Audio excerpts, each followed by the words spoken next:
radyo, sabihin mo, Energy! Magandang energy sa umaga, Bangga!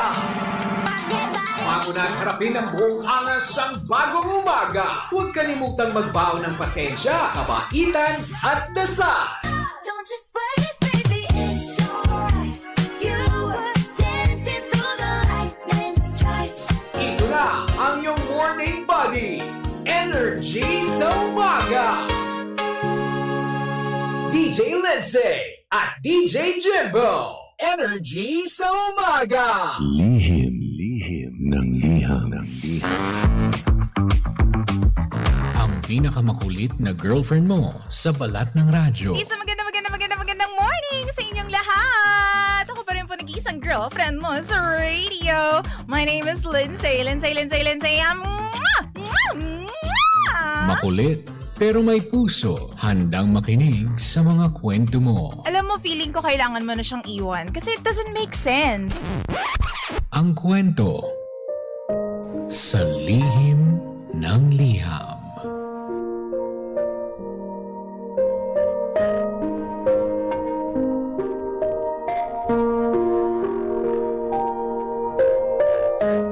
Mahal kong Lindsay. Hi! Hindi ko po alam kung paano ko sisimulan to kasi hanggang ngayon, hindi ko pa rin matanggap. 10 taon. 1 dekada. Halos kalahati ng buhay ko, siya na ang kasama ko sa lahat.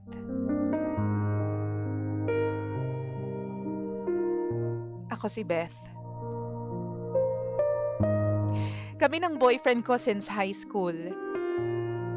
Siya yung first love ko. First heartbreak. First lahat.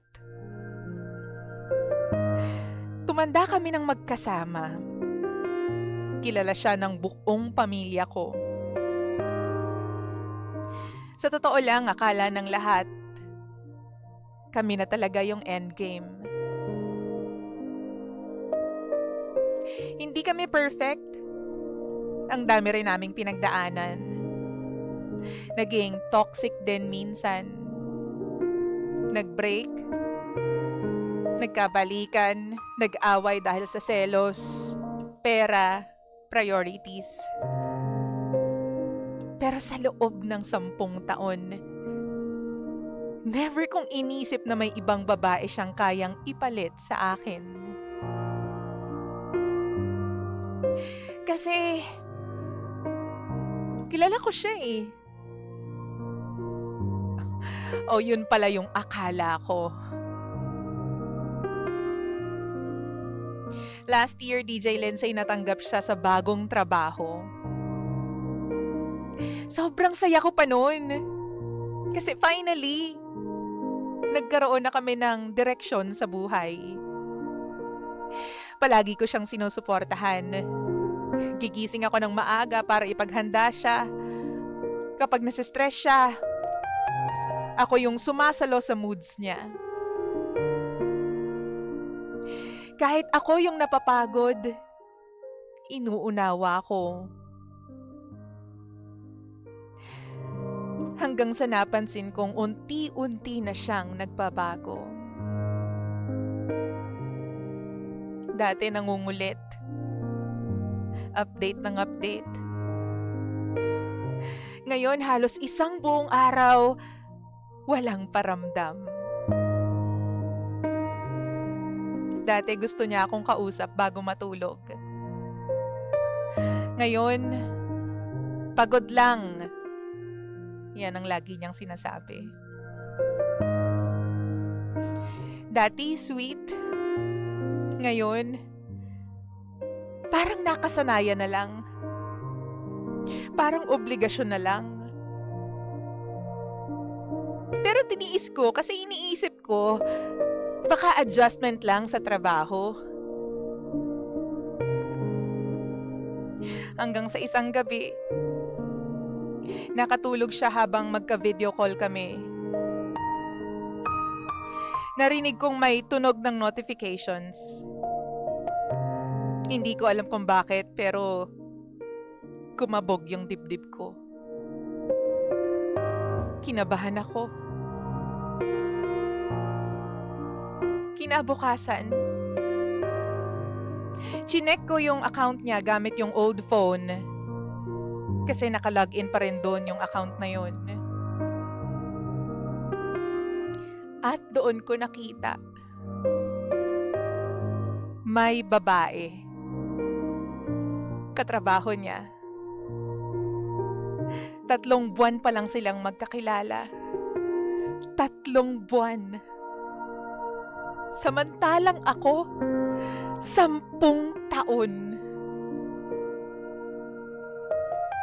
Binasa ko yung convo nila habang nanginginig yung kamay ko. Ang gaan mo kasama. Iba ka. Parang ikaw yung nagpapakalma sa akin. Mga linyang dati para sa akin lang. Ang mas masakit pa dito, kinikwento niya doon yung problems naming dalawa. Yung away namin. Yung ugali ko kapag galit ako. Yung insecurities ko. Habang yung babae, todo comfort sa kanya. Hanggang sa nakita ko yung message na sumira sa akin. Ang sabi niya, hindi ko na alam kung paano makikipaghiwalay sa kanya. Alam mo ba yung pakiramdam na parang may humawak sa leeg mo? Yung hindi ka makahinga. Literal na nagsuka ako sa CR habang umiiyak. Kaya kinumpronta ko siya agad. Nung una, dinenay pa niya.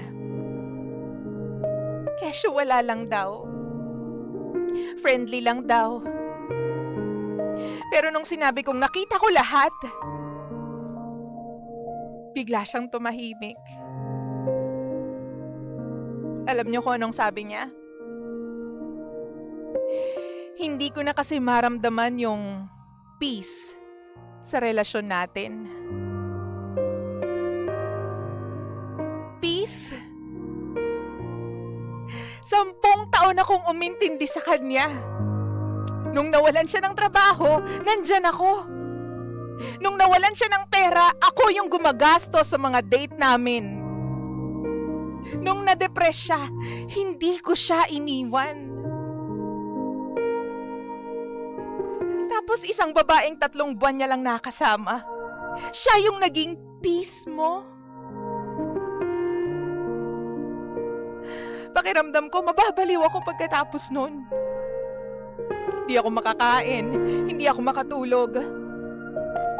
Araw-araw kong chinecheck yung social media accounts ng babae. At pilit kong kinukumpara yung sarili ko sa kanya. Mas maputi ba siya? Mas sexy siguro? Mas masaya ba siyang kasama? Baka mas edukada. Baka mas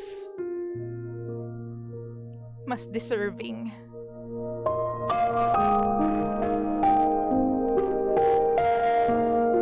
Habang dumating sa point na umiiyak na lang ako habang nakatingin sa salamin kasi parang hindi ko nakilala yung sarili ko. Ang pinakamasakit, habang ako wasak na wasak, sila masayang masaya.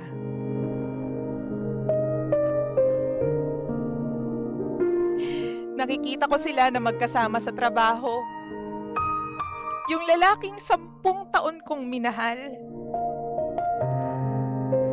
Kaya pala akong iwan ng ganon kabilis.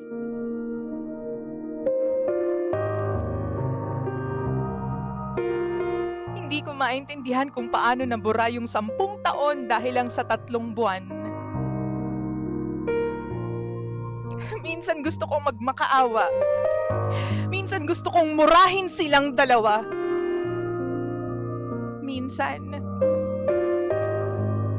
gusto ko na lang mawala. Kasi, paano ka magsisimula ulit kapag buong future mo nakaplano na kasama yung taong nanira sa'yo? Sobrang sakit, no? Kasi hindi lang ako nawala ng boyfriend. Parang nawala din yung pagkatao ko.